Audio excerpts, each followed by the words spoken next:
बहुत है मुझ में और खूबियां भी, ढूंढने वाले तू सोच तुझे चाहिए क्या मुझ में। दोस्तों, फिर एक बार आपका स्वागत है मेरे चैनल एक और कहानी में। आपको याद है ना, आज रूही अपने पापा के ब्लड टेस्ट के लिए फिर हॉस्पिटल जा रही है।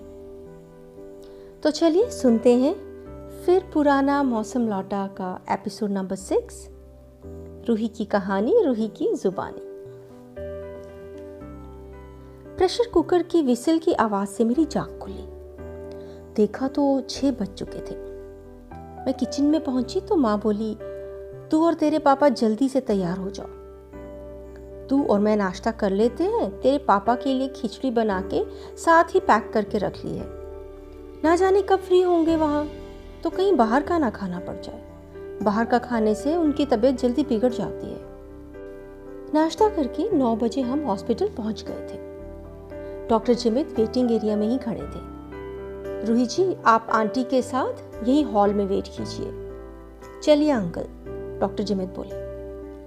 मैं और माँ धीरे धीरे हॉस्पिटल की बढ़ती भीड़ को देख के अपना टाइम स्पेंड कर रहे थे। कोई बच्चों को दिखाने आए थे, कुछ जवान लोग थे, कुछ बुजुर्गों को दिखाने आए थे। कुछ बुजुर्ग तो अकेले बैठे इंतजार कर रहे थे अपने टोकन नंबर का। उन्हें देख के ऐसा लग रहा था मानो बोल रहे हो, शख्सियत कभी मशहूर थी मेरी भी, आज गुमनाम भटक रहा हूं मैं। 12 बज चुके थे। पापा और डॉक्टर जिमित अब भी नहीं आए थे। मैंने डॉक्टर जिमित को फ़ोन किया तो वो बोले कि आप कैंटीन में ही आ जाइए, अंकल को कुछ खिला के फिर और टेस्ट करवाने हैं। डॉक्टर जिमित, आप कैंटीन में उन्हें कुछ मत खिलाना, हम घर से ही लाए हैं उनके लिए खिचड़ी, मैंने डॉक्टर जिमित से कहा और माँ को लेकर कैंटीन पहुँच गई। हमने 4 कप कॉफ़ी मंगवाई और पापा के लिए खिचड़ी वाला टिफ़िन खोल दिया। कॉफ़ी अभी ख़त्म भी नहीं हुई थी कि डॉक्टर जिमित को डॉक्टर रूप का फ़ोन आया। रूही जी, मुझे डॉक्टर रूप ने बुलाया है, आप 10 मिनट के बाद मुझे उनके रूम के बाहर ही मिलना, डॉक्टर जिमित उठते हुए बोले। किस तरफ है उनका रूम? मैंने अपनी बढ़ती दिल की धड़कनों को संभालते हुए पूछा। उनका रूम HR डिपार्टमेंट के साथ है, रूम नंबर 5, डॉक्टर जिमित जाते हुए बोले। मन ही मन डर रही थी कि कहीं माँ पूछ ना ले कि डॉक्टर रूप कौन है, पर शायद माँ का ध्यान पापा का टिफिन बंद करने में था। पापा ने भी अपनी कॉफी खत्म की तो हम उठकर रूम नंबर 5 की तरफ जाने लगे। समझ नहीं आ रहा था कि डॉक्टर रूप का नाम सुनकर दिल में हलचल क्यों हो जाती थी। किसी ने खूब कहा है, ले गया छीन के कौन आज तेरा सब्र करार, बेकरारी तुझे ऐ दिल कभी ऐसी तो ना थी। हम जैसे ही कमरे के बाहर पहुंचे तो डॉक्टर जिमित और डॉक्टर रू दोनों ही बातें करते हुए बाहर निकले और हमारे सामने से गुजरे। डॉक्टर जिमित ने हमें पीछे आने का इशारा किया तो हम भी उनके पीछे हो लिए। डॉक्टर रूप, बड़ी फुर्सत में बनाया होगा खुदा ने इसको। उसके चेहरे की चमक के सामने सादा लगा। आसमां पे चांद पूरा था मगर आधा लगा। थोड़ी दूरी पर डॉक्टर रूप को डॉक्टर जिमित बाय बोलकर मुड़ गई। डॉक्टर जिमित पापा को लेकर फिर चले गए और माँ और मैं फिर वेटिंग एरिया पहुंच गए। थोड़ी देर बाद माँ बोली, रूही, हम भी कुछ खाने को लाते तो अच्छा था, मुझे तो भूख लगी है। मेरे कुछ बोलने से पहले साथ बैठी एक महिला बोल पड़ी, आप विजिटर्स कैंटीन चले जाइए, 1 से 3 बढ़िया लंच मिलता है और बड़े नॉमिनल रेट्स पर। मैंने उनका शुक्रिया अदा किया और हम कैंटीन जाने के लिए उठ गए। विजिटर्स कैंटीन की तरफ जिस गैलरी से जा रहे थे वहां मोड़ पर एक छोटा सा हॉल था जिसके बाहर लिखा था डॉक्टर्स कैंटीन। मेरा भी दिमाग खराब था कि चलते चलते नजरें अंदर तक घुमा दी और सुमित पर नजर पड़ गई। वो लंच कर रहा था एक ग्रुप में बैठकर। मैंने जल्दी से नजरें चुराई और माँ को जल्दी चलने को कहा। मुझे लगा सुमित ने मुझे नहीं देखा, पर कभी कभी आप जिस बात से डरते हो वही हो जाता है। मेरे कंधे पर किसी ने हाथ रखा। मैंने मुड़कर देखा तो सुमित था। रूही कहाँ जा रही है? सुमित ने हैरानी से पूछा। सुमित, पापा के टेस्ट अभी हो रहे हैं तो मैं और माँ लंच करने विजिटर्स कैंटीन जा रहे हैं, मैंने हिचकिचाते हुए उसे बताया। सुमित के चेहरे पे थोड़ा गुस्सा नजर आया और कुछ रूखी सी आवाज में बोला, तू और आंटी सुबह से वेटिंग हॉल में हो, मेरे कमरे में क्यों नहीं आए? सुमित की आवाज में सचमुच गुस्सा था। हम दोनों के बीच इतनी दूरियां आ गई हैं क्या? इतनी फॉर्मेलिटीज हैं क्या हमारे बीच? तुम डॉक्टर नहीं बन पाई तो इसमें मेरी क्या गलती थी? ये बोलकर सुमित एकदम चुप हो गया और माँ का हाथ पकड़कर अपने कैबिन की तरफ बढ़ने लगा। मैं उनके पीछे चलने लगी। दिल से आवाज आ रही थी, जो हैरान है मेरे सब्र पर, उनसे कह दो। जो आंसू जमीन पर नहीं गिरते वो दिल चीर जाते हैं। सुमित के इन शब्दों ने सुमित की जुबान पे तो ताला लगा दिया, मगर मेरी आंखें अपने अल्फाज ना छुपा पाई और वो अल्फाज लुढ़क के मेरे गालों तक पहुंच गए। लिफ्ट तक पहुंचते पहुंचते कई बार अपने हाथों से अपने आंसू पोंछे और बहुत कोशिश की, मगर मेरे आंसू मेरी सुन ही नहीं रहे थे।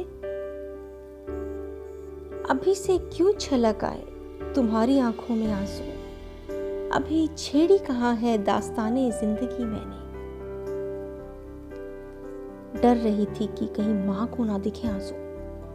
माँ और सुमित बातें करते रहे और मैं अपने मोबाइल पर कुछ मैसेजेस पढ़ने का दिखावा करती रही। लिफ्ट से निकलकर भी मैं उनके पीछे ही चलती रही। सुमित, हम तुम्हारे रूम में ही बैठते हैं, तुम अपना लंच करके आ जाओ, मैंने सुमित से नजरें मिलाए बिना ही कहा। सुमित ने मेरी बात अनसुनी करते हुए कमरे के बाहर बैठे पियन को कुछ इशारा किया। 10 मिनट में ही मनु हम तीनों के लिए कमरे में ही लंच लेकर आ गया। मनु 2 नमकीन लस्सी भी ले आना। सुमित नाराज था, मगर उसे याद था कि लंच के साथ में हमेशा नमकीन लस्सी पीती हूँ। हमने चुपचाप खाना खाया, किसी ने कोई बात नहीं की। सुमित ने डॉक्टर जिमित को भी अपने कैबिन में ही बुला लिया।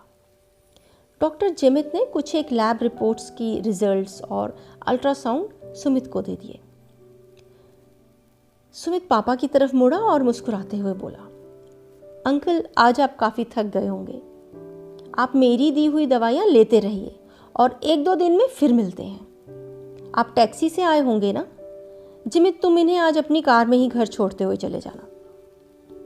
मैं बोलना चाहती थी कि डॉक्टर जिमित को हमें छोड़ने की जरूरत नहीं, हम टैक्सी से चले जाएंगे, मगर सुमित का गुस्से वाला चेहरा देखकर मैं कुछ नहीं बोल पाई। हम सुमित को थैंक यू बोलकर उठे तो सुमित भी अपनी चेयर छोड़कर खड़ा हो गया। सामने आकर पापा और माँ के पैर छुए, पर एक बार भी मेरी तरफ नहीं देखा। हम बाहर निकलने ही वाले थे तो सुमित ने आवाज दी, रूही, तू रुकना जरा। मैंने माँ, पापा और डॉक्टर जिमित को पार्किंग तक चलने को कहा और मैं वापस मुड़ गई, सुमित के सामने आ गई। मेरे दिमाग में इन चंद सेकंड्स में ही पता नहीं क्या क्या घूम गया। कहीं सॉरी बोलने के लिए तो नहीं रुका, या कुछ गुस्सा बाकी तो नहीं रह गया इसका, वही निकालना होगा, या दोस्ती का वास्ता देने वाला है। रूही अंकल की किडनीज बहुत ज्यादा डैमेज्ड है, अभी डायलिसिस शुरू करना होगा और जल्द ही किडनी ट्रांसप्लांट की तैयारी भी। सुमित ने आगे बढ़कर मेरे कंधे पर हाथ रखकर मुझे सांत्वना देते हुए कहा, सुमित, इतनी ज्यादा डैमेज है? पापा ठीक तो हो जाएंगे ना? मेरे तो पैरों तले जैसे जमीन ही खिसक गई थी। मैंने घबराते हुए सुमित से पूछा। मैं झूठी तसल्ली नहीं दूंगा रूही, उनकी हालत कुछ ज्यादा अच्छी नहीं है, पर इतनी बुरी भी नहीं है कि सुधर ना सके। हाँ, खर्चा काफ़ी ज़्यादा है, पर तू उसकी परवाह मत कर, मैं सब देख लूँगा, सुमित ने मुझे तसल्ली देते हुए कहा। मुझे बस पापा को ठीक करना है सुमित, मुझे जो कुछ भी करना पड़ेगा मैं करूँगी। तू जल्दी से उनका इलाज शुरू कर दे प्लीज़। और ये कहते हुए मेरी आंखों से आंसू निकल गए। मेरे मन में बहुत कुछ एक साथ चल रहा था। पापा की बीमारी, उनके इलाज पर खर्चा, इतने पैसों का इंतज़ाम, भैया को बताऊं या नहीं, स्कूल से छुट्टियां लेने की टेंशन, कैसे करूंगी ये सब अकेले और इतने कम समय में। ये सब सोचते सोचते सिर चकराने लगा और पता ही नहीं चला कब मुझे चक्कर आ गया। जब आंखें खोली तो सामने सुमित दिखाई दिया। मनु पानी का गिलास पकड़े खड़ा था और मैं सुमित की चेयर पर बैठी थी। सुमित मेरा हाथ सहला रहा था। अब ठीक है ना रूही? शायद घबराहट से तुझे चक्कर आ गया था। ले पानी पी ले। सुमित मनु से गिलास लेकर मुझे पानी पिलाने लगा। मैंने एक हाथ से गिलास पकड़ लिया और दूसरा हाथ अभी भी सुमित के हाथों में ही था। तभी डॉक्टर जिमित अंदर आ गए। क्या हुआ सर? रूही जी ठीक हैं आप? डॉक्टर जिमित तेजी से अंदर आते हुए पूछने लगे। हाँ जिमित, रूही को चक्कर आ गया था, अब ठीक है। शायद अंकल के बारे में सुनकर घबरा गई थी, सुमित डॉक्टर जिमित को बताने लगा। डॉक्टर जिमित बोले, जी सर, अंकल की रिपोर्ट्स ठीक नहीं है। एक बेटी का परेशान होना ऑब्वियस है। रूही जी मगर टेंशन नहीं लीजिए, डॉक्टर सुमित है ना हमारे पास। मैं भी अब ठीक महसूस कर रही थी। कुर्सी से उठकर सुमित को थैंक यू कहा और डॉक्टर जिमित के साथ बाहर आ गई। माँ पापा डॉक्टर जिमित की गाड़ी में ही बैठे थे। मैं भी जाकर बैक सीट पर बैठ गई माँ के साथ। डॉक्टर जिमित को मैंने इशारा किया कि माँ पापा को ना बताएं कि मुझे चक्कर आ गया था। खामोशी की तह में छुपा लो सारी उलझनें, शोर कभी मुश्किलें आसान नहीं करते। गुजर जाएगा ये दौर भी गालिब, ज़रा इत्मीनान तो रख, जब खुशी ही ना ठहरी तो गम की क्या औकात है। 20 लाख रुपए का इंतज़ाम कैसे करूँगी? बैंक में पर्सनल लोन अप्लाई कर लेती हूँ। स्कूल में लीव्स भी अप्लाई करनी पड़ेंगी। रियांश से भी बात करूँगी आज। मुझे 1 रुपया भी नहीं लेना सुमित से। कोई एहसान नहीं चाहिए मुझे उसका। बस इतना ही काफ़ी है मेरे लिए कि वो ही पापा का ट्रीटमेंट करे। दिल में तूफान था लफ्ज़ों का, किसे कहाँ जुड़ना है भूल गए थे। कुछ आंखों से निकल गए, कुछ जुबां पे थे, कुछ बस कानों में गूंज रहे थे। डॉक्टर जिमित, आपको क्या बचपन से डॉक्टर बनने का पैशन था? अचानक ही मेरे मुंह से निकल गया। नहीं रूही जी, मुझे तो पायलट बनने का शौक था। बस मम्मी पापा अपने बेटे को डॉक्टर बनाना चाहते थे, तो पता ही नहीं चला कब टेस्ट क्लियर हो गया और मैं एमबीबीएस करने चला गया। रूही जी, आज भी आसमान में प्लेन उड़ते देखता हूँ तो दिल में कसक उठती है। पर मम्मी पापा खुश हैं और जब मेरे पेशेंट्स खुश होकर जाते हैं तो मुझे भी बहुत अच्छा लगता है। हाँ, अपने बच्चे को ज़रूर बनाऊंगा पायलट, चाहे बेटा हो या बेटी। और डॉक्टर जिमित जोर जोर से हंसने लगे। मैं, माँ और पापा भी हंस पड़े। डॉक्टर जिमित, कल मुझे स्कूल जाना है लीव अप्लाई करने और कुछ और काम भी हैं। आप प्लीज़ पापा की रिपोर्ट्स मुझे व्हाट्सएप कर देना और फाइल डॉक्टर सुमित के पास ही रख देना, मैंने जिमित से कहा। डॉक्टर जिमित हमें घर छोड़कर निकल गए। रात का डिनर करने ही वाले थे तो सुमित का कॉल आया। पहले तो मन किया कि ना उठाऊं, फिर लगा कहीं पापा को लेकर कुछ ज़रूरी बात ना हो। फ़ोन उठाया तो सुमित बोलने लगा, रूही, मुझे आज जिमित ने बताया कि कल तुझे स्कूल जाना है। कितने बजे चलना है बता दे, मैं तुझे लेकर चलूँगा। तू बस में नहीं जाएगी। तू टेंशन में है, कहीं आज की तरह चक्कर ना आ जाए। नहीं सुमित, मैं चली जाऊंगी, मुझे कोई प्रॉब्लम नहीं है। तू क्यों अपना दिन खराब करता है? मेरा मतलब कितने पेशेंट्स की अपॉइंटमेंट होगी कल? मैंने कहा। मैं ऐसे बात कर रही थी जैसे आज कुछ हुआ ही ना हो हमारे बीच। कहते हैं जिंदगी में कुछ गहरे जख्म कभी नहीं भरते, इंसान बस उन्हें छुपाने का हुनर सीख जाता है। तो फिर जिमित को भेज दूंगा, सुमित बोला। सुमित, मैं चली जाऊंगी, आज तक भी अकेले ही जाती रही हूं, बच्ची नहीं हूं कोई, मैंने उसकी बात काटते हुए कहा। रूही के साथ सुमित जाएगा या डॉक्टर जिमित, या रूही अकेले ही चली जाएगी स्कूल? सुनेंगे फिर पुराना मौसम लौटा के एपिसोड नंबर 7 में। तब तक के लिए नमस्कार, आपका दिन शुभ हो।